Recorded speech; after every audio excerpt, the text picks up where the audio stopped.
Hey friend, this is Jennifer, and this is the Jennifer Allwood Show, the podcast for women who want to learn how to live an intentional life or build their creative business. I'll be giving you my very best business tips, bringing you interesting guests, giving you a daily dose of Jesus, and I'm committed to always keeping it real. Grab a cup of coffee and let's dive in. I'm so honored that you're here. Well, hello, everyone, and welcome back to the podcast. This is episode 116, where I am bringing my handsome husband, my handsome, hairy husband, back to the podcast. Why'd you hesitate? Because I was trying to think of H words, handsome, and then I was looking at you here on Facebook Live. The podcast listeners can't see you, but I can see you, and you've grown like this full beard since coming home and working with me. Do you love it? You know what? I loved it when it was like 3 weeks old, because then you reminded me of like sometimes the sexiest man alive on the front of People magazine will have like, an inch or two of growth. And now you've got like lots and lots of growth. So I feel like we're veering in the direction of Duck Dynasty. I'm down. Like we've gone a little bit away from People magazine and over to Duck Dynasty. I'm still... Do you like it, babe? It's growing on me. Literally. Your own face is growing on you. It's growing on me. Literally, it's growing on you. Hey, thanks for being back on the podcast. Thanks for coming out of your office, which is 10 feet away, and coming into my office to record this. Thanks for inviting me back. You're welcome. Said like just a perfect guest. Literally, the last podcast episode we did together was the most popular of all time, which kind of makes me feel like people like you better than me. It's all good. But I think people are curious to hear our story. And now that we've been working together we were talking off camera here for like 13 and a half months, and every week counts. They wanted us to give them an update on kind of how we feel now. Because when we did this at the 3-point mark, we were still like kind of in the honeymoon stage, don't you think? Yeah, for sure. For sure? For sure. When you say 13 and a half, I can give them my answer like when we were married, right? Like it feels like 22 minutes. And then I say... Like underwater yeah. With no air. Yeah, I know. Like 13 months. I know. 13 and a half. I know. Okay. It's been an interesting year, and we want to kind of chat with you guys about the ups and downs of that. We actually are just going to answer 7 questions that my team has put together. I don't know what he's going to say. He doesn't know what I got to say. Quit looking at my notes, Allwood. And I can barely read, let alone read your chicken scratch handwriting. But I love you. But first, I'm going to give you just a real quick podcast review. So this was from Melissa Laborde, who works for, or her business called Healthy Holistic Mama. And she says, our podcast is a must listen for a Christian businesswoman. She says, Jennifer, not Jason, just Jennifer is funny, down to earth, and relatable. I've listened to every single episode and always look forward to the next one. Keep it up, Jennifer. You're changing lives. And I just wanted to say to you, Melissa, and your business, the Healthy Holistic Mama, just that I pray a blessing on you. And I thank you that you came on to iTunes and left us a review. All the reviews matter. So for those of you who are listening today, if you have a second just to leave us a review, please do. I mean, only if it's like a 4.5 or a 5, leave a review. Otherwise, you can just keep on a strolling. But the reviews really do matter. They and I'll tell you why. When people request that I'm on their podcast, I always look to see how many reviews they have, because that's kind of sort of an indicator of how many regular listeners they have. And so that's how I can help determine if this would be a great way to invest my time or not. So thank you, Melissa, and your Healthy Holistic Mama. So episode 100, baby, is the last episode. It was like lucky episode 100 where you were on. And we talked about how the year 2018 is the year everything changed for us. So in 2018, you were able to leave corporate America in April. Well, let's back that bus up. In January, we purchased this home. The end of January is when our business tripled in the online space. In April, we were like, this is foolish. You need to just be at home because everything. Well, yeah, you talk. Well, I don't think it was pretty much said at that point in time that, sweetheart, this is what I love. My wife said, I need you. Oh, I did say I need you. And I don't think I've said that a whole lot in our marriage. So I think that when I do say I need you, you listen. I know of once, that was 13 and a half months ago, and said, I need you to be home. And then you haven't needed me since. That is not true. That is not true. And you need me to install a camera today. That was it. I did need you to install the new Logitech camera today. I did, though. I was like drowning in the remodel and business. Right. And kids. Right. And it just didn't make sense to be gone for sometimes 10 hours a day. Right. And I could have been here working with you. Yeah. And so that happened in April. And so we had this interesting time and we did I don't even remember when we did the podcast episode, but you came home in April. Then the kids were on summer break. for May, June, July. They went back in August. We had 3 weeks where we were like living large before we got a phone call about Ari, the fourth little kiddo that we've just recently taken into our home as her legal guardians. So for those 3 weeks, we were kind of, we were having brunch on the patio. We were, out doing our stuff every morning, having some Bible time, quiet time with our coffee. And then the little one came and kind of turned, our family. I think for those 3 weeks, I didn't even wear pants. I heard you tell somebody that the other day. They're like, what's the best part of your job? And you're like, pants are optional. I told you, I'm going to try to have him keep this PG. But our whole world changed last year. And during the course of that year, we really have learned some things together. We've learned some things about each other and some things about ourselves in terms of working together. And so that's what I wanted to talk about today. So 2 weeks ago, I did this podcast where I talked about the different roles here at Team Allwood. Okay. And your official title is CFO, which is Chief Financial Officer, which means you take care of all the things that I was not good at, I didn't want to do, caused me an incredible amount of stress, and that I don't know if this is necessarily what you're wanting to do forever, but right now it makes the best fit. I wish you on the podcast could see his eyebrows. Why do we have the up eyebrows? Well, it's not my calling necessarily. I am not an accountant type where I want to sit behind a desk or computer and write checks and do numbers all the time and do checks and balances and all the fun stuff like that comes with that. The HR, the accounting, the taxes, the quarterlies, all the things. If anybody from corporate America listen to this and that Jason ought to be in charge of HR, you can throw a big round of applause out there. Because I think at one point in time in my life, I was called an HR nightmare. Is what they called me. Are you serious, baby? That makes me giggle. Yeah. I'm sorry, honey, that they labeled you that. Hey, I'll take that. I was not. Anyways, so is it what I am called to do it? But I am called to do it right now for this part of this season of my life with my wife. And I love that you're honest about that, because different people have asked me, is he feeling fulfilled? Well, I don't know, but I do know that we're committed to being a team. Am I right? Right. And there's been different times when I've had to step back from my career because the team needed me to fill a different role, the team being our family. Yeah. And so right now you're filling a role that I don't know you're called for forever, but for right now, it's what makes sense for us. It's working right now. I appreciate you.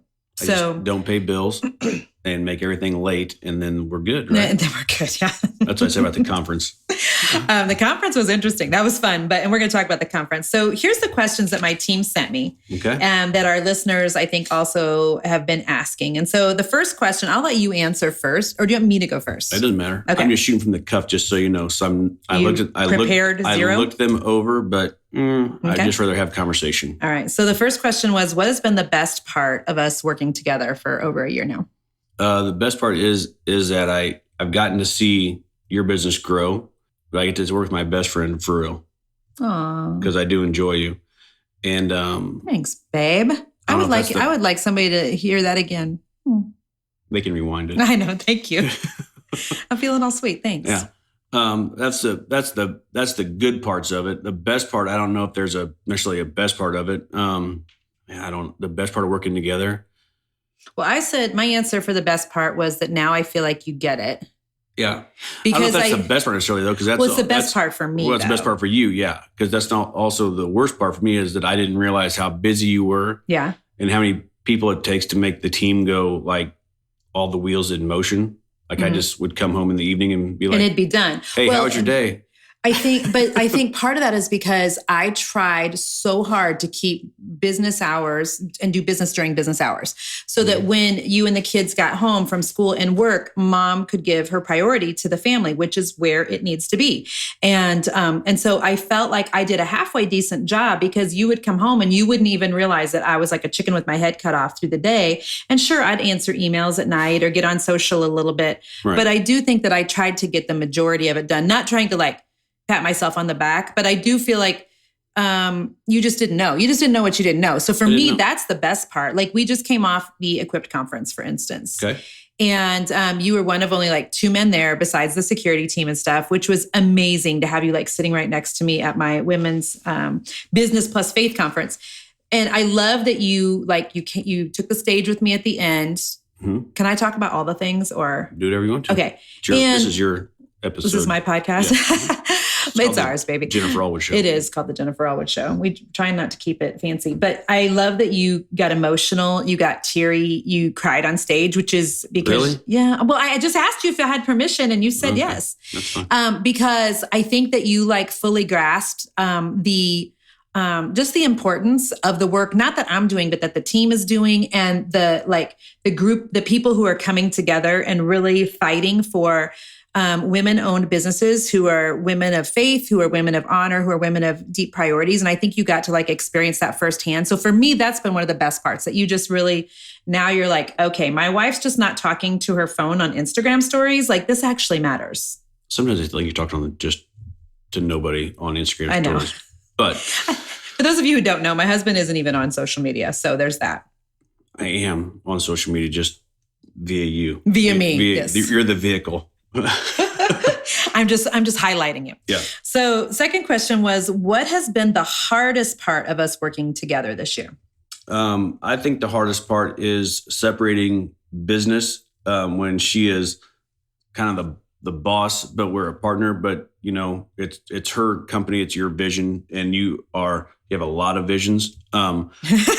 You make me sound like a psychopath. She has a lot of visions. I don't mean a psychopath. I just mean there's a lot of stuff that goes through your head in any given day. And a lot of times it just comes out. It takes a lot of people to sort out all my thoughts. Yeah. I mean, and I think that like for people who are maybe listening to the podcast right now, there's this test you can take. One of my first coaches had me take it, had all of us take it actually. It's called the Colby test. And it basically tells you what your strengths are in business. And my strength is that I'm a quick start, which means, so everything you're like rated 1 through 10 in your business strengths. So I'm terrible at executing. I am fantastic at just dreaming up new things. And so I know that sometimes that causes my team great agony, because like literally before we even got done with the first conference, I was already talking about the second conference. So I have a tendency to want to drive you all to drink with just like all the ideas. And I know that. And the team wasn't even down with the first one being over yet. We had hours to go before that was. I know. And I was already on to the next thing. Yeah. I'm fully aware. I know. So the hardest thing is hearing how much stuff goes on in your head in one day. I know I've known for a lot of years there's lots that goes on in your head, but a lot of times I didn't hear it because I wasn't here. Now I'm hearing it. And also I'm a verbal processor. So that's why you're hearing a lot. And we have that. There's a couple of hard things is I'm not a morning person. My wife gets majority of her work done by noon. Yeah. So a lot of her words come out before noon, and I'm not really going quite at the speed that she is. Yeah. I wake up and the birds are singing and life is grand, and let's talk about it. I want to get into the shower, get a cup of coffee. Maybe by 9, let's have some conversation, but it has to be light and nothing going. Right. So that was hard. The hardest part was just, like I said before, was separating the work from the marriage, because even though they're intertwined and everything like that, is that sometimes when she would frustrate me in something that was said or something that was done in a work, or whether we were having a hot conversation about something about business, then it would roll over to, I would bring it into the marriage and be like, but you said this about work, and it just has to be separate. The work has to be work, and the marriage is the marriage. There's two different things, even though they're somewhat intertwined. You have to. We're still figuring that out, don't you think? Yeah. Like every day, I think we're still figuring out. So the hardest part for me, with you working with me for the last 13 and a half months, is I feel like sometimes I forget that now. It's not even that I forget that I have help. I've just was so used to doing all of the things that you're now doing for myself for 19 years in this business, that now sometimes out of habit, I'm like stepping on your toes. You just take care of it. Yeah. I just take care of it. And it's not that I have any issue with you doing it, because I think the number one reason my business is successful is because I've never had a problem delegating. I've never had a problem like bringing other people in to help me. I mean, as soon as I started my painting company in the year 2000, we were pregnant within 3 months. Remember that? We were not pregnant. You were pregnant. I was doing that weird diet where I ate a whole lot of grapefruits because I had recently quit smoking. Because yes, I was a pack-a-day smoker, which always shocks people. Until we started having kids. I never would touch nicotine ever. Yeah. Yeah. Mm-hmm. Your nose is growing, Allwood. And so, I mean, we've obviously both been nicotine free for a long, long time. But I had quit smoking, and I was doing this grapefruit diet because as I quit smoking, I was realizing I was why am I even going on this tangent? I was eating a lot and I was putting on weight. So I did this grapefruit diet and I kept thinking, oh my gosh, the grapefruit diet's making me have to pee all the time. No, I actually was pregnant. And so I had to start hiring on people to help me like 3 months into my business because I was already, with child. And so I've always had people help me. So it's not that like I have zero issue giving things to you or delegating things to you. There's no part of me that's like, I am woman, hear me roar. Like, me, you sleep with me every night. That's like, I have no pride about any of that. That's not even an issue. It's more just out of habit a lot of times. Yeah, we've come to that conclusion. Yeah, I still do things just because I've done them for the last, 18, 19 years. And then I realize, crap, I'm stepping all over his toes. We don't say step on your toes. Sometimes you say something else. I'm stepping over something. Right. This is a PG show. And then I have to remember, oh my gosh, that's right. He now does this. Or it's not that I don't trust you. Or he can help do it, or he can, Yeah, it's just that out of habit, I sometimes do that. So right. You're lucky. I still love you. Yeah. And, it's interesting too, because we are such different people that we have totally different ideas on things. Can I tell them about like the conference and the sure. food? Okay. Yeah, all right. So when we were planning the Equipped conference, Jason is a foodie. In fact, I consider us both foodies. His background though is food. He's exceptional when it comes to food. He told me from the day we met that the way to a woman's heart is through her stomach. And every woman said, amen. So he's always done the cooking. I've been horrible at it. And I hated it. So it was great. Can I interject? Please. I think at one point in time, and I've said this story before, is I think she ruined the first meal she ever prepared for us as a couple on purpose. So she would never have to cook again, ever. Kind of like I have a friend that did laundry one time and he put red in with the whites. Which and friend? Ruined. His name was Rob. I used to work with him. And okay. So he ruined like an entire load of white laundry. And his wife said, don't ever touch again. He was like, boom, I am done with laundry. Just like my wife is done with cooking. No, here's the deal. My mom used to make this dish when I was growing up. It was taco casserole. No, I'm just saying this real quick as a side note. So it was like in this round casserole dish, honey, it was a tortilla and then hamburger meat, then cheese, and a tortilla, then hamburger meat, then cheese. And then you garnish it with like lettuce and tomatoes. And I made it in the microwave. And that was one of the first meals I ever made for you. And you were like, A, I don't do casseroles, or B, I don't do microwaves. And I'm like, has anybody in their life ever put a tortilla in a microwave for longer than it gets super chewy. It's amazing. Yeah, I know. He's rolling his eyes. No, and so, when it came to the Equipped conference, I was like, babe, can you take care of all the food? So we had all these women here. There were over 300 women who were here personally, and you really felt like we were supposed to feed them all. So they never have to leave the building. And so you were picking out all the foods, which was great. And then we were talking about the VIP night, which was in our home, and we had 75 guests coming. We did. And so I said, can you just take care of, all the things? I just want to take care of making sure my hair looks extra big and my outfit's on point, that Chastity and I had, I looked cute, that I quit the carbs, all the things. So in some conversation, you happened to mention that we're having barbecue. No, we were having. I had multiple meetings with people about things, and stuff was brought up in the VIP event. And I said, I think it would be nice to have a taste of Kansas City because a lot of the people that'll be here are not from Kansas City. So I said barbecue. Yes. And I heard barbecue and lost my crap. She did. Yeah. Because I literally, this is the kind of stuff that I think you guys need to understand about when you work together, because you're like, you talk to somebody about bringing barbecue in, and I'm like, barbecue? And I probably went all like Barbie Bratty on you. I was like, I hate barbecue. Yeah. And then I said another trigger word. What? I said barbecue and beer, like some Taste of Kansas City beer. And you said. And then we were thinking about like bringing in a signature drink, and you found a drink that was like, because I wanted to make sure we had one like pretty spring foo-foo drink for around the pool at the VIP event. And you came up with some drink that had gin. And I was like, gin? Do you even know me? I've never drank gin in my life. And literally we had a 911 fallout. No, what 911 fallout? I was crying. Anyways, there was just we had to have a lot of difficult multiple conversations. And I will say this is that part of your team said, I thought it was a good idea to have barbecue. I know they did. I got shot down on that. But in my head, because you're like, it's not the kind of barbecue, Jennifer, where like juice is going to be running down these ladies' arms. Because I wasn't having like ribs, like a full slab of ribs. I know. Like, and I'm just imagining. Everybody just gnawing on like Fred Flintstone or something like that. No, and I'm like, this is not my vision. And so we learned a lot. So let me ask you this. Yes, Allwood. How did the food look? The food was freakishly spectacular. Like you can go to Instagram. How did it look and how did it taste? Fantastic. Go to Instagram right now and look up the hashtag I am equipped 2019 and your food, like I'm giving you a high five here on this Facebook Live.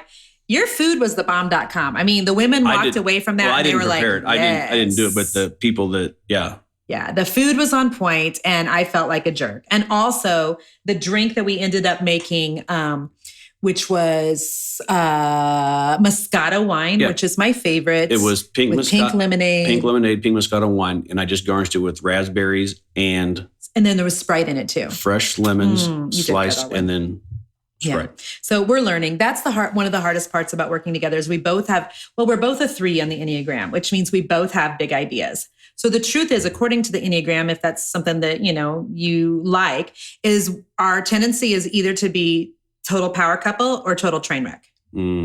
We have train wreck moments. Yeah, and that was a train wreck. So we got through it, though. We did. We did. We're still here for another day.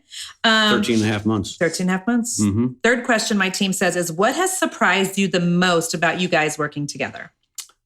What surprised me the most is that, like my wife kind of alluded to it before, is that she kind of wants to know a lot, but she doesn't have to, I don't know how to say it nicely. But you can say anything you want about me, right. baby. But I know. But not necessarily that you want to know a lot, but you just want to be involved in a lot of the little small details or a lot of those conversations or whatever else. And not necessarily that you have to be involved in them because you have people on your team now that take care of some stuff. But that surprised me the most because I thought she would just be like, okay, this is yours and this Hands is it. off. Yeah, but that's not it. She wants to kind of just wants to put her toe in just to make sure that you're still because I feel like it's your business. It is. I mean, it's our business, but but I understand that. Yeah.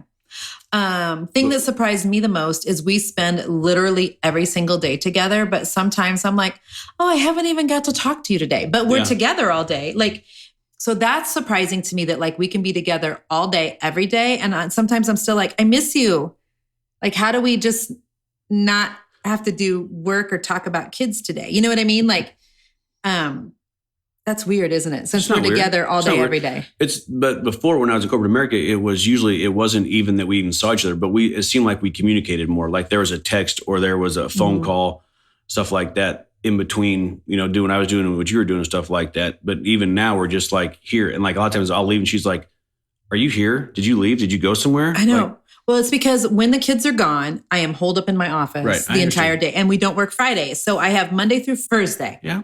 But from 9 to 3, I mean, I'm trying to run, all the things I have to do throughout the whole week from 9 to 3 every day. And so just 4 days a week. And so anyhow, we got it. We're busy. Have you learned something about one another that you didn't know a year ago?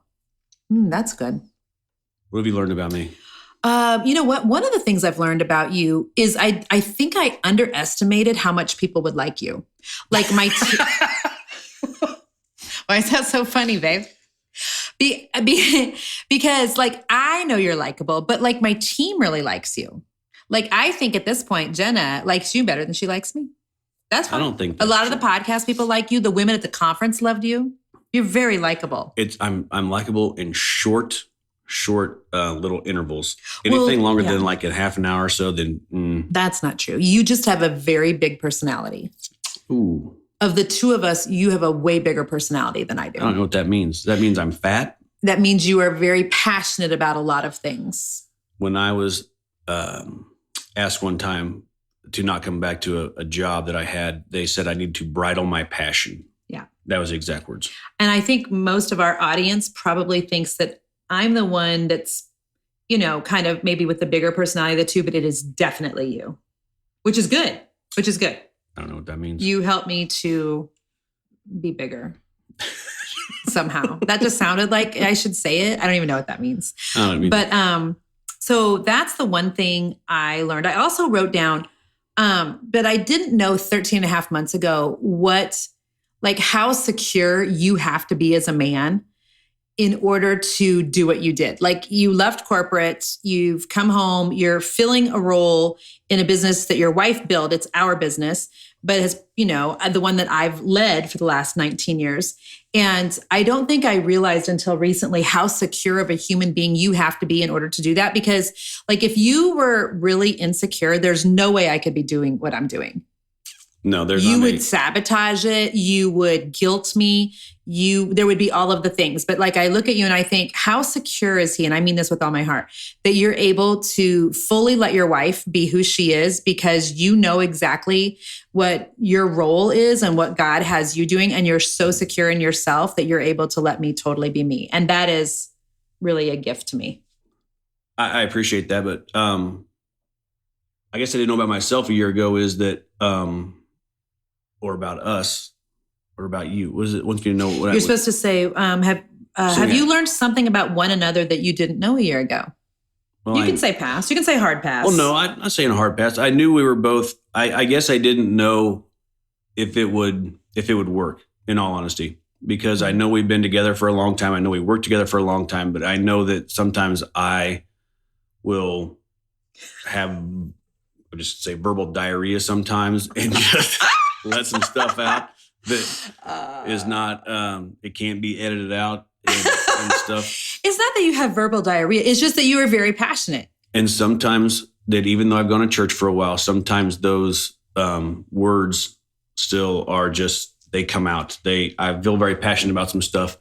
And then your wife, who's like that monkey in the Night at the Museum movie, and says, you keep pushing me and pushing me. You're pushing me and I'm sick of it. And so like, I'll get to a point where you've said some stuff, and then like, I go full-fledged, claws out back at you. And then I hate it when I do that. But I think I have been a little bit surprised at, just how I react sometimes to you in the last year. Right. Well, and I think that when we spend that much time together, I think it's also just a matter of what we learned, I guess the long and the short of it is, I didn't know if it would work together or not. And I can say it's working.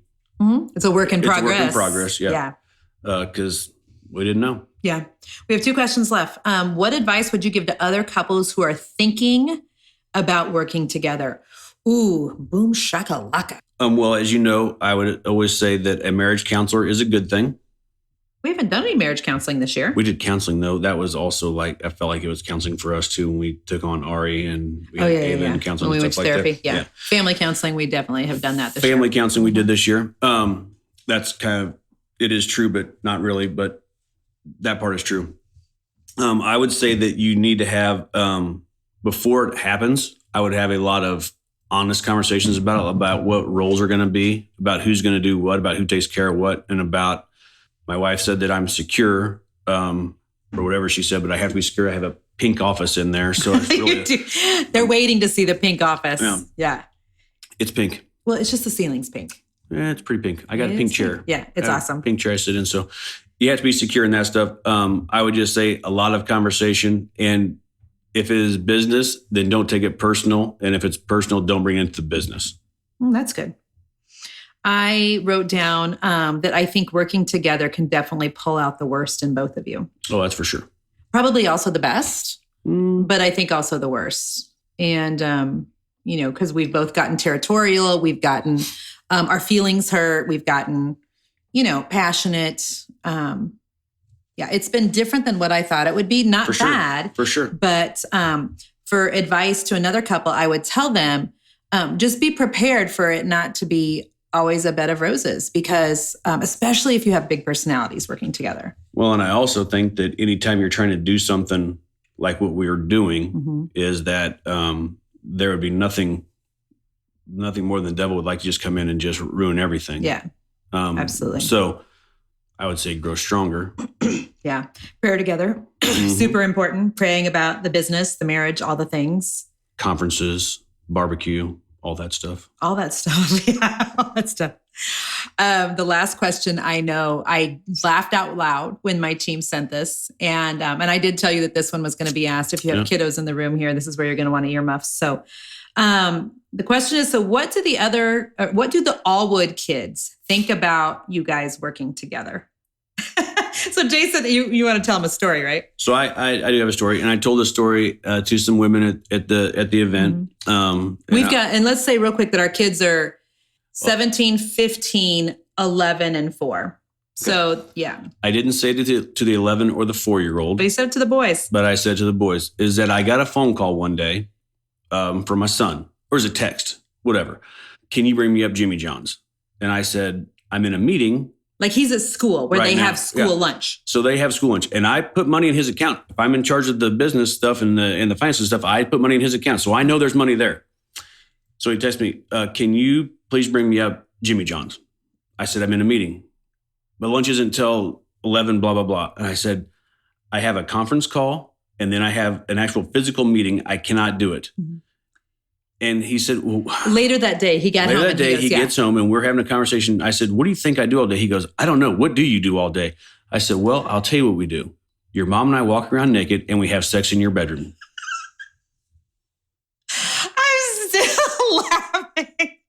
I'm still laughing because he literally freaked out. Oh my gosh, Dad, gross. That is disgusting. That's disgusting. You're like, well, don't ask what we do all day. We're working. So that was said. And then the other son was in the room too. And I said, and we were actually in his room, I think, when I said it. And I said, we actually had sex in this sofa that's it's joking. Not like obviously, Mr. Magic is joking. And the sheer look on their face was worth it. Complete disgust. Oh my gosh. They had to be, I don't think according to them, we've had sex 3 times and we've produced a child we produced each time. A child every time. So that's it. Yeah. That's all we do. Yeah. So it was awesome. I didn't tell the girls that. The 2 girls are the youngest. I told the 2 boys that, and they looked at me like I was disgusting. And I said, so don't ask any more for stuff, please. Yeah, don't ask what we do all day. And we're busy. And we have stuff to do. We're busy. Yes. So that was awesome. Yeah. So I think for the most part, the kids are seeing, and I think that really came to, 3 of them were at the conference. We did not bring Ari up to the conference, but 3 of them were at the conference just for the last half hour or so. And they kind of got to see what it really is that mom does.